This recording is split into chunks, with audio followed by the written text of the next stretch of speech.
आदाब, नमस्ते, सत श्री अकाल। मैं हूँ Rizwana Saifi. Crime news channel में आपका स्वागत है। दोस्तों, आज आपको ऐसी दर्दनाक घटना के बारे में बताने जा रहे हैं जिसे सुनकर भी दहशत हो। ये घटना उत्तर प्रदेश के बिजनौर की है, जहाँ पर एक ही परिवार के 3 लोगों का बड़े ही बेरहमी दर्दनाक तरीके से एक ही परिवार के 3 लोगों का कत्ल कर दिया, जिसमें एक पिता, उनकी पत्नी और उनका पुत्र था, जिसमें किसी बेरहम कातिल ने एक ही परिवार के 3 लोगों का कत्ल किया है। ये घटना 11 नवंबर 2024 को सामने आई थी।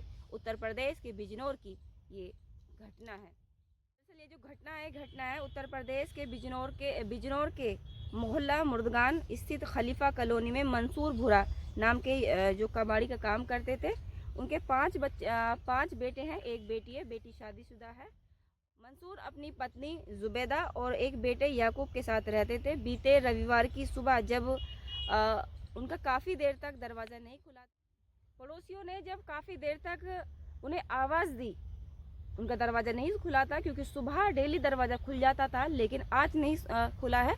आवाज़ दी लेकिन अंदर से कोई आवाज़ नहीं आई, तो पड़ोस के कुछ लोगों ने दीवार से अंदर झाँक कर देखा, लेकिन जब उन्होंने झाँक कर देखा तो उनके अंदर एक डर बैठ गया, क्योंकि वो मंजर एक खौफनाक था, जहाँ पर बरामदे में मंसूर जो कबाड़ी का काम करते हैं और उनकी पत्नी जुबैदा के जो बॉडी है वो खून से लथपथ थी। जिसमें जब पड़ोस के लोगों ने ये मंजर देखा तो उनके अंदर एक डर बैठ गया। उन्होंने तुरंत नीचे आकर लोगों को बताया। जब ये मंजर उन्होंने देखा, उन मंजर को देखने के बाद उन्होंने फ़ौरन ही पुलिस को इसकी सूचना दी। पुलिस को सूचना दी गई। पुलिस को जब इसकी सूचना मिली तो पुलिस मौके पर पहुंचती है। फोरेंसिक टीम और पुलिस टीम वहां मौके पर पहुंचती है और घर की छानबीन पुलिस शुरू कर देती है। इस दौरान पुलिस को एक कमरे में के अंदर कपड़े के नीचे मंसूर के बेटे याकूब की दबी हुई लाश मिली थी। इस पर घर के 3 जब पुलिस ने घर की तलाशी करी तो घर के अंदर 3 शव थे, जिनका बड़ी बेरहमी दर्दनाक तरीके से किसी कातिल ने कत्ल किया है। जब इस घटना के बारे में आसपास के लोगों को पता चला, लोगों में हड़कंप मच गया। पुलिस विभाग में जब इसकी सूचना मिली, एक ही परिवार के 3 लोगों का किसी धारदार हथियार से बड़ी बेरहमी के साथ कत्ल किया गया था। वहां घटना स्थल पर पुलिस को एक पेचकस भी वहां बरामद हुआ, जिस पर खून लगा हुआ था। इस घटना के बारे में आसपास के लोगों को, शासन प्रशासन को पता चला तो लोगों में डर, एक दहशत का माहौल था कि परिवार के 3 लोगों की बेरहमी से हत्या की गई। इस कत्ल के बारे में, इस घटना के बारे में जब लोगों को पता चला तो लोगों में डर का, दहशत का माहौल रहा। इस तिहरी हत्याकांड पर शासन को भी जब इसकी सूचना मिली, जब इस हत्याकांड के बारे में, जहां पर एक ही परिवार के 3 लोगों की बेरहमी के साथ दर्दनाक तरीके से हत्या की गई, जब ये घटना शासन तक पहुंची तो घटना के बाद डीजीपी बरेली जोन रमित शर्मा जी और डीआईजी मुरादाबाद के मुनीराज जी ने मौके पर पहुंचकर घटना स्थल का निरीक्षण किया। उन्होंने एसपी और जिले के पुलिस अधिकारी को इस घटना का शीघ्र खुलासा करने का निर्देश दिया।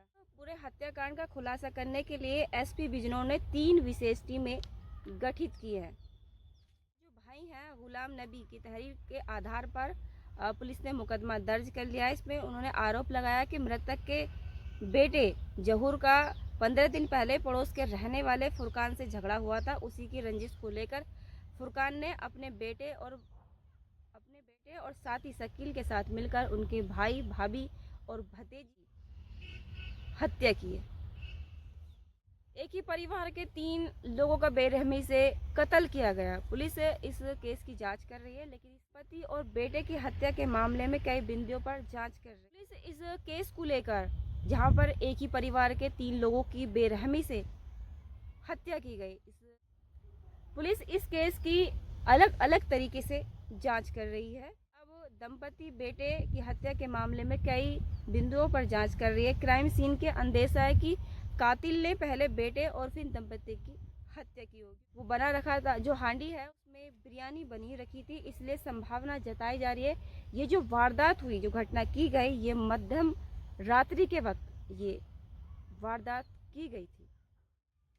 पुलिस ने जांच पड़ताल करी और जो वहाँ के आसपास के लोग हैं उनसे पूछताछ करी और पूछताछ में कई बातें सामने निकल कर आई है, जिसमें मोहल्ले के रहने वाले लोगों की माने तो मृतक मंसूर, जिनका बेरहमी के साथ हत्या की गई है, उनके 5 बेटे हैं, 1 बेटी है। बेटी की शादी हो चुकी है और 1 बेटे का बेरहमी के साथ हत्या कर दी गई है, जबकि 1 बेटा उनका हिस्ट्री सीटर है जो फिलहाल जेल में बंद है, जबकि अन्य बेटे उनसे अलग रहते हैं। पुलिस ने एक शक के आधार पर 1 बेटे को हिरासत में लिया है। ये घटना 11 नवंबर 2024 को सामने आई थी। उत्तर प्रदेश के बिजनौर की ये घटना है। पुलिस जांच पड़ताल कर रही है कौन है वो अपराधी जिसने बेरहमी के साथ एक ही परिवार के 3 लोगों का दर्दनाक तरीके से हत्या की गई।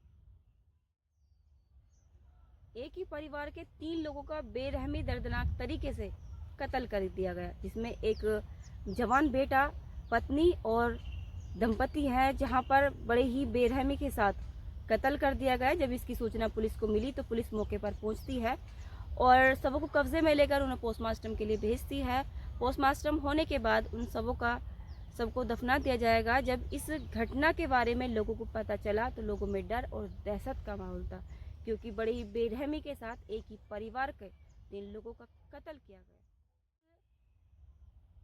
जब पुलिस को इस घटना के बारे में पता चला तो पुलिस वहां मौके पहुंचती है, छानबीन करती है और पुलिस को जब मालूम पड़ता है कि एक ही परिवार के 3 लोगों का बेरहमी और दर्दनाक तरीके से हत्या की गई, पुलिस ने सबको कब्जे में लेकर उनका पोस्टमार्टम कराने के लिए भेज दिया है। पोस्टमार्टम के बाद उन तीनों शवों को दफनाया जाएगा। पुलिस ने जब वहाँ का माहौल देखा तो पुलिस ने वहाँ पे फोर्स को तैनात किया, क्योंकि जो माहौल था एक डर का, एक दहशत का माहौल था कि एक ही परिवार के 3 लोगों का कत्ल वहाँ पर हुआ है। पुलिस कई एंगल से इस केस की जांच कर रही है। ये जो वारदात है, ये वारदात 11 नवंबर 2024 को सामने आई थी। उत्तर प्रदेश के बिजनौर की ये दर्दनाक घटना है। घटना को बताने का उद्देश्य किसी को डराना, धमकाना या किसी के मान सम्मान को ठेस पहुंचाना नहीं था, ना ही किसी की भावनाओं को आहत करना था, ना ही किसी के मान सम्मान को ठेस पहुंचाना था, ना ही किसी को डराना था, बल्कि सावधान करना था, सुरक्षित करना था, सेफ करना था कि भविष्य में ऐसा कोई कार्य न करे जिसकी वजह से किसी का जीवन समाप्त हो। भविष्य में ऐसा कोई कार्य न करे जिसकी वजह से आपका जीवन अंधकार में बीते। भविष्य में ऐसा कोई कार्य न करे जिसकी वजह से आपकी सामाजिक छवि खराब हो। कभी आपको ऐसा लगे कि किसी की भाषा में तब्दीली, या कभी आपको ऐसा लगे कि आपके मान सम्मान के साथ खिलवाड़ हो रहा है, या ऐसे शब्दों के इस्तेमाल आप पर हो रहा है जिससे आपकी सामाजिक छवि खराब हो रही है, तो उसकी सूचना अपने परिवार में दे, अपने बड़ों को दे, या फिर अपने नज़दीकी पुलिस स्टेशन में जाकर दे, ताकि अपराधी को पकड़ा जा सके और अपराध को रोका जा सके। सावधान रहे, सुरक्षित रहें, खुद को सेफ रखें, अपने स्वास्थ्य का ख्याल रखें, अपने आसपास का वातावरण साफ रखें। पसंद आए तो वीडियो को लाइक कीजिए, शेयर कीजिए, कमेंट कीजिए और चैनल को सब्सक्राइब कीजिएगा। जय हिंद।